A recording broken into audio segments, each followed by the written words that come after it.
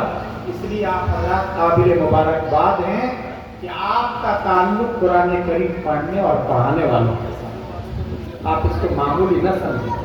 میں دل کی گہرائیوں سے آپ حضرات کی مبارکباد پیش کرتا ہوں، اور ضرورت اس بات کی ہے کہ یہ قرآن کریم ہماری زندگیوں میں آئے، ہمارے بچوں میں آئے، ہماری نسلوں میں آئے۔ دیکھیے اس وقت مسلمانوں کے سامنے بہت سے مسئلے ہیں، ہمیشہ رہے، ہر زمانے میں رہے، ایسا نہیں ہے کہ پہلے مسئلے نہیں تھے، ہمیشہ رہے ہیں مسئلے۔ لیکن اس وقت جو ہے ہمارے سامنے جو سب سے بڑا مسئلہ ہے وہ کاہے کا مسئلہ ہے، اس کو سمجھنے کی ضرورت ہے۔ اس وقت ہمارے سامنے، مسلمانوں کے سامنے سب سے بڑا مسئلہ اس دیش میں یہ ہے کہ اس دیش میں کیسے ہم اپنے ایمان اور اپنی نسلوں کے ایمان کی حفاظت کر سکتے ہیں۔ اس وقت ڈائریکٹ جو ٹارگٹ کیا جا رہا ہے، حملہ ہو رہا ہے، وہ ایمان پر حملہ ہو رہا ہے۔ ایسے حالات پیدا کرنے کی کوشش کی جا رہی ہے کہ لوگ اسلام سے گھبرا جائیں کہ بھائی مسلمان ہو تو بڑی پریشانی ہوگی، یہ کام نہیں ہو پائے گا تمہارا، کبھی بھی تمہارے خلاف کیس بن جائے گا، تمہارے لیے راستہ چلنا مشکل ہو جائے گا، تمہاری کوئی سنوائی نہیں ہوگی۔ ایسے حالات پیدا کرنے کی کوشش کی جا رہی ہے کہ لوگ گھبرا جائیں، اپنے دین اور دھرم سے ان کو وحشت محسوس ہونے لگے۔ یہ پوری پلاننگ ہو رہی ہے، لوگوں کے دین اور ایمان پر ڈاکے ڈالے جا رہے ہیں۔ دیکھ لیجئے، آپ لوگ خود بھی سنتے ہوں گے، پڑھتے ہوں گے بہت سی بستیوں کے بارے میں کہ لوگ ڈر کی وجہ سے یا لوگ لالچ کی وجہ سے بہت سی مرتبہ اپنے مذہب کو ہی تبدیل کر لیتے ہیں۔ اور اس طرح کے واقعات اب سننے میں آ رہے ہیں یا نہیں آ رہے ہیں؟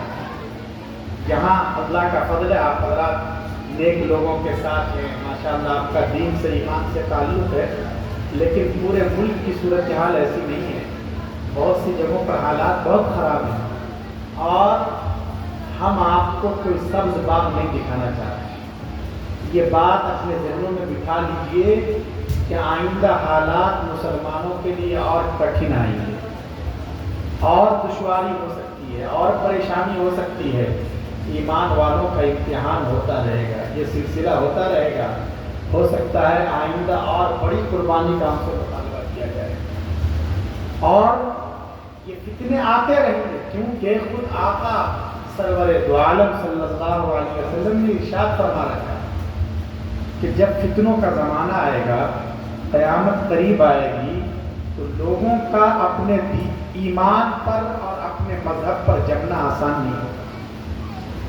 بخاری شریف کی روایت ہے کہ اتنی خراب حالت ہو جائے گی، یصبح الرجل مؤمنا ویمسی کافرا، کہ آدمی صبح کو اچھا خاصا مسلمان ہوگا، شام ہوتے ہوتے اپنا دھرم پریورتن کر چکا ہوگا۔ یہ بخاری کی روایت ہے، آپ تو اصل میں فرما رہے ہیں شام کو اچھا خاصا مسلمان ہوگا، صبح ہوتے ہوتے اپنے مذہب کو چھوڑ چکا ہوگا۔ اب اس طرح کے حالات آ رہے ہیں، اس لیے ہمیں اپنے آنکھ کان کھول کے رکھنے۔ دیکھیے ہمارے پاس جو سب سے بڑا سرمایہ ہے وہ ایمان کا سرمایہ ہے، ایمان سے بڑھ کر کوئی چیز نہیں۔ یہ دنیا کی دولتیں، یہ زمین، یہ جائیداد، اللہ تعالیٰ کے یہاں ان چیزوں کی کوئی حیثیت نہیں۔